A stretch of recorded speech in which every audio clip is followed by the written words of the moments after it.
माँ सूर्यपुत्री ताप्ती जी चंद्रवंश में थी। चंद्रवंश में इसका विवाह हुआ। सूर्य देव की पुत्री थी माता जी। और जब माँ ताप्ती माता जी जल विहार मतलब विहार कर रही थी, वन विहार कर रही थी, तब राजा सवर्ण जो वरुण देवता के रूप में अवतार हुए, जो जलचरों के स्वामी हैं, उन्होंने माता जी उनको पसंद आ गई। तो उन्होंने देवी से प्रार्थना की कि हे देवी, मेरा नाम सवर्ण है, मैं यहाँ का राजा हूँ कुरुक्षेत्र का, मैं आपसे विवाह करना चाहता हूँ। तो उन्होंने कहा कि देखिए, मेरा जो मुझ पे जो अधिकार है, जो मेरे संस्कार है, ये मेरे पिताश्री के सब कुछ, आप मेरे पिताजी की शरण में जाइए, उनसे मुझे मांगिए।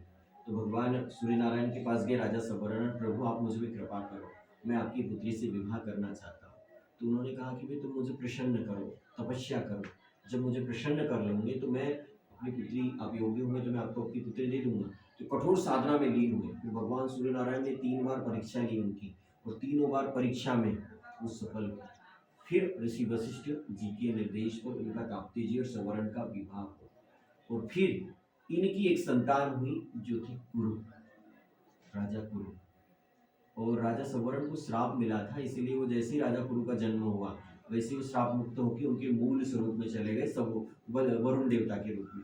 अब जो कुरुक्षेत्र के राजा प्रतापी हुए, ताप्ती जी की कृपा से इन्होंने बहुत हल चलाया। वहां पे हल चला चला के इंद्र को मजबूर कर दिया वरदान देने के लिए।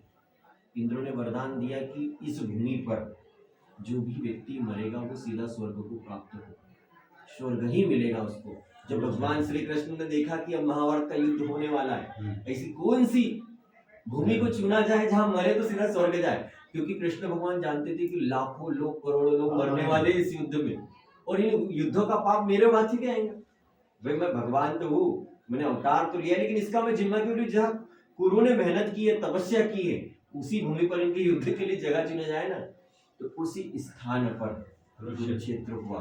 संतान हुई, इन्हीं की संतान में आगे चल के शांतनु के बाद में इधर पांडव कौरव सब आए, और फिर ये वंशावली की बहू बनी गंगा जी। हाँ, पुत्र वधु है उनकी गंगा जी, नाती की। ताप्ती जी का महात्म्य है। जब गंगा माता को धरती पे आने के लिए विष्णु भगवान कह रहे थे, तो उन्होंने कहा कि प्रभु पहले से ताप्ती जी वहां पे है और आदि गंगा के नाम से प्रसिद्ध है, मैं चली जाऊंगी तो मुझे कौन पूछेंगे, मेरा महात्म्य कैसे बढ़ेगा।